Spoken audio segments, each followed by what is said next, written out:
Praise the lord. అపోస్తలుడైన పౌలు రోమీలకు రాసిన పత్రిక 12వ అధ్యాయం 14వ వచనం చదువుకుందాం. మిమ్మును హింసించు వారిని దీవించుడి, దీవించుడి గాని శపింపవద్దు. హింసించు వారిని దీవించుడి అంటే మనము హింస అన్నప్పుడు చాలా పెద్ద పెద్ద హింసలు అనుకుంటాము. కానీ చిన్న చిన్న విషయాలు కూడా మనల్ని బాధిస్తుంటాయి. వాటిని కూడా మనం హింసలాగానే ఫీల్ అవుతుంటాము. హింసించే వారిని దీవించండి కానీ శపింపకూడదు. దీవించడము, శపించడము. దీవించడం అంటే ఏమిటి? దేవా, వారి యొక్క పనులలో మీరు దీవించండి, వారి ఉద్యోగాలలో మీరు దీవించండి, వారి చదువుల్లో మీరు దీవించండి, వారి ఆరోగ్యాల్లో దీవించండి అని మనము ఎదుటి వారి కొరకు మేలును ప్రయోజనాన్ని కోరుకోవటం, దేవుని కృపను వారిపైన ఉంచమని మనం ప్రార్థించటం. శపించడం అంటే దేవా, వారి పనులను మీరు ఆశీర్వదించకండి, ఏదో ఒక నష్టాన్ని వారికి కలుగజేయండి, వారి పనులలో ఎప్పుడు కూడా వారి అభివృద్ధిని చూడకూడదు, ఎప్పుడు వారి నష్టాలను అనారోగ్యాలనే చూస్తుండాలని మనము చాలా చెడ్డ ఆలోచనతో ఇతరుల విషయము కోరుకుంటుంటాము. ఇది శపించడంతో సమానం. శపించడం అది ఒక వ్యక్తి గురించి నువ్వు బ్యాడ్గా ఆలోచిస్తున్నావు, వారికి బ్యాడ్ జరగాలని కోరుకుంటున్నావు అంటే అది శపించడమే. కానీ ఇక్కడ అపోస్తలుడైన పౌలు గారు మిమ్మును హింసించు వారిని కూడా మీరు దీవించాలని కోరుకుంటున్నాడు, అంతేగాని శపించకూడదు. మరి మన జీవితాలలో మానవులుగా ఇదంతా సాధ్యమయ్యే పని కాదు. మానవ రీత్యా మనము ఎప్పుడైతే ఇతరుల చేత బాధింపబడతామో, హింసింపబడతామో, ఇతరుల చేత బ్లేమ్ చేయబడతామో, వారిని తిరిగి దీవించటం అంటే కొంచెం కష్టతరమైన పని. దీవించడమే కష్టతరమైన పని, ఎందుకంటే శపించటం అంత కష్టతరమైనది కాదు. మనకు వారు ఏదైతే చేశారో వారికి అది జరుగును కాక అని కోరుకుంటాము. మనకు వారు కీడు చేస్తే వాళ్ళకు కీడు జరగని అని కోరుకుంటామే తప్ప మంచి జరగాలని కోరుకోము. కానీ యేసు క్రీస్తుల వారిని ఎప్పుడైతే మనం అంగీకరించామో, ఆయనను వెంబడిస్తున్నామో, ఆయన కుటుంబంలో మనము దేవుని కుమారులుగా చేర్చబడ్డాము, మరి ఆయన పిల్లలుగా, ఆయన విశ్వాసులంగా ఆయనను వెంబడిస్తున్నాము, ఆయన శిష్యులంగా ఈ లోకంలో మనం సాగిపోతున్నాము, ఇది మనకు సాధ్యమే. ఎందుకంటే యేసు ప్రభువుల వారు మనకు మాదిరిగా ఉన్నారు. మత్తయి సువార్తలో మేము హింసించే వారి కొరకు మీరు ప్రార్థించండి అన్నాడు యేసు ప్రభువుల వారు. ఆయన కూడా తనను దూషిస్తున్న వారిని, ముఖం పైన ఉమ్మి వేసిన వారిని, ఆయనను అపహాసం చేసిన వారిని, కొట్టిన వారిని, ఆయన మీద అబద్ధంగా నిందలు మోపిన వారి కొరకు మరి తండ్రికి ప్రార్థన చేశాడు, క్షమించమని ప్రార్థన చేశాడు. కాబట్టి ఆయన పిల్లలంగా ఇది మనకు సాధ్యమా అంటే సాధ్యమే. పరిశుద్ధాత్మ దేవుడు మరి మనతో నివాసం చేస్తున్నారు కాబట్టి ఆయన సహాయంతో మనము ఎవరైతే మనల్ని బాధ పెడుతున్నారో వారిని మనము మరి దీవించటం అనేది చాలా సులువే. కానీ కొన్ని విషయాలు మనం జ్ఞాపకం చేసుకున్నట్లయితే ఎలాంటి విషయాలలో, ఎలాంటి సందర్భాలలో మనం హింసను అనుభవించాము, అది భౌతికమైనది కావచ్చు లేదా మానసికమైనది కావచ్చు. మనం స్కూల్లో చదువుకుంటున్నప్పుడు మనం చెయ్యని తప్పుకి మన టీచర్స్ మనల్ని బ్లేమ్ చేస్తారు.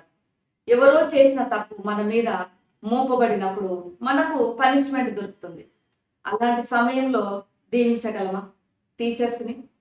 ఇంకా వర్క్ ప్లేస్లోకి వచ్చినట్లయితే మన బాస్ మనకు మరి ఎంతో కష్టతరమైనటువంటి ప్రాజెక్ట్స్ అప్పగిస్తుంటారు, టార్గెట్స్ కంప్లీట్ చేయాలని అంటుంటారు, లేదా మరి ఏదో ఒక రకంగా మనం వాళ్ళకి టార్గెట్ గా మారిపోతాము. ఇంకా కొన్ని సందర్భాలలో మన నేబర్స్ దగ్గర మనము బాధింపబడుతుంటాము. ఎలా అంటే మన పిల్లలు వాళ్ళ ఇంటి ముందు ఏదో చెత్త వేశారని, లేదా మన ఇంట్లో ఉన్న డాగ్ అరుస్తుంటే వాళ్ళకి డిస్టర్బ్ అవుతుందని, లేదా మన ఇంట్లో ఉన్న చెట్టు ఆకులు వాళ్ళ ఇంట్లో రాలుతున్నవని, ఏదో రకంగా మనము ఆ చిన్న చిన్న విషయాలలోనే ఇట్లాంటి సందర్భాలలో బాధలు ఎదుర్కొంటుంటాము. ఇంకా కొన్ని సందర్భాలలో మరి అనారోగ్య సమస్యలు. అంటే ఇలాంటి పరిస్థితులలో ఎవరైతే మనల్ని బాధ పెడుతున్నారో మరి వారిని దీవించటం అంటే మనకు సాధ్యమవుతుందా? కాదు. కానీ పరిశుద్ధాత్మ దేవుని సహాయంతో ఇది మనకు సాధ్యమవుతుంది. దేవా, వారు వట్టి పుణ్యానికి నన్ను బ్లేమ్ చేశారు, వారిని దీవించండి. వారు తెలియక చేశారు, తెలుసుకోవడానికి వారికి అవకాశం ఇవ్వండి. లేదా మా నేబర్స్ ఈ రీతిగా చేస్తున్నారు, వారిని దీవించండి. లేదా నా బాస్ ఈ విధంగా నన్ను టార్గెట్ చేస్తున్నాడు, నన్ను చాలా బాధ పెడుతున్నాడు, కొన్నిసార్లు ఉద్యోగం మానేయాలనిపిస్తుంది, అయినా సరే నా బాస్ దీవించండి. హింసించే వారిని పేర్లు పెట్టి మనం ప్రార్థించినప్పుడు ఖచ్చితంగా దేవుడు అక్కడ కార్యాన్ని జరిగిస్తాడు. యేసు ప్రభువుల వారు అదే చేశారు. తర్వాత పౌలు గారు కూడా అదే మాటను నొక్కి చెబుతున్నారు. మీరు దీవించండి, అంతేగాని శపించకూడదు అని. మన జీవితాలలో మనం ఎలా ఉన్నాము? అనేక సార్లు మానసికమైనటువంటి క్షోభను అనుభవిస్తుంటాము, మానసికమైనటువంటి బాధను అనుభవిస్తుంటాము, మానసికంగా మనం ఎంతో కృంగిపోతుంటాము. ఎందుకంటే మరి ఇతరులు పెడుతున్నటువంటి ఆ యొక్క ఇబ్బందులను బట్టి. కానీ ఏ ఇబ్బంది ఎవరి ద్వారా మనం ఎదుర్కొంటున్నాము, ఎవరు మన హృదయాన్ని మరి గాయపరుస్తున్నారు, ఎవరు మనల్ని బాధ పెడుతున్నారు, వారిని పేరు పెట్టి దేవుని చెంత మనము మరి బ్లెస్సింగ్స్ స్పీక్ అవుట్ చేయాలి. వారిని పేరు పెట్టి దీవించాలి.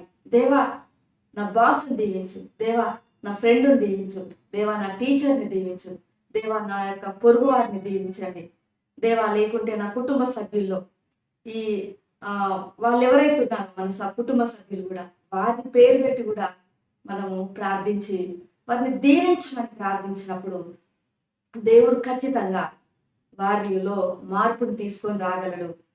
వారికి మన మీద ఫేవర్ కలిగే రీతిగా వాళ్ళ హృదయాన్ని మన తట్టు తిప్పగలడు. మరి ఉదయకాల సమయంలో దావీదును మనం మంచి ఉదాహరణగా తీసుకోగలము. దావీదును ఎంతగా సౌలు తరుముతున్నప్పటికీ కూడా ఎప్పుడు కూడా సౌలుకు వ్యతిరేకంగా దావీదు ప్రవర్తించలేదు. మరి నా యజమానుడనే ఆయన సంబోధించాడు, నా రాజా అని సంబోధించాడు. అంతే తప్ప సౌలు విషయంలో ఎప్పుడు కూడా చెడుగా ప్రవర్తించను లేదు, చెడుగా ప్రార్థించను లేదు, చెడు జరగాలని కోరుకోను లేదు. అదే ప్రకారంగా మరి దేవుడు అందుకే దావీదును నా హృదయానుసారుడని పిలిచాడు. అంటే దేవుని యొక్క మనసును దావీదు కలిగి ఉన్నాడు. దేవుడు ఏది తన మనసులో అనుకుంటాడో దావీదు అది చేస్తూ ఉంటాడు. ఆ రీతిగా మరి మనం కూడా ఉందుగాక.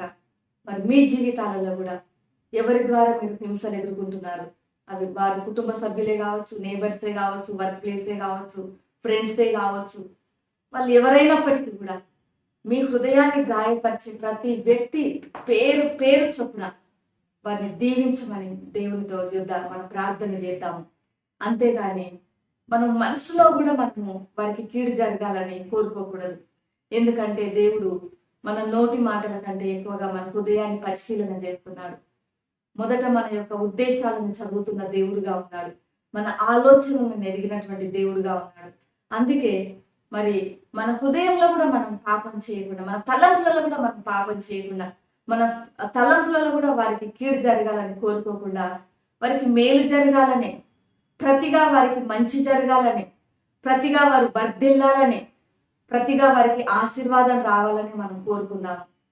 దేవుడు మన ప్రార్థన ఆలకించటమే కాకుండా మనకు రెండంతల ఆశీర్వాదాలు దేవుడు అనుగ్రహిస్తాడు.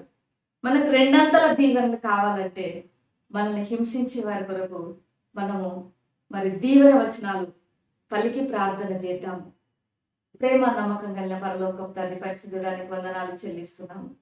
ఈ ఉదయకాల సమయంలో నాయన ఈ వీడియో వీక్షిస్తున్న బిడ్డలు ఎవరి ద్వారా హింసించబడుతున్నారు, ఆ బిడ్డలందరి కొరకు మేము ప్రార్థన చేస్తున్నాము. వారిని దీవించండి, పేరు పేరు చొప్పున వారిని మీరు ఆశీర్వదించండి. అదే ప్రకారంగా ఈ వీడియో వీక్షిస్తున్న బిడ్డలందరినీ కూడా మీరు దీవించండి. సహనమును ఓర్పును అనుగ్రహించండి. క్షమించే మనసును దయచేయండి, దీవించే మనసును దయచేయండి. తద్వారా ప్రభువా నీ దీవెనలకు పాత్రలుగా వారు మారుటకు నీ కృపను చూపమని యేసు నామములో ప్రార్థిస్తున్నాము తండ్రి, ఆమేన్. దేవుడు మిమ్మల్ని దీవించుగాక.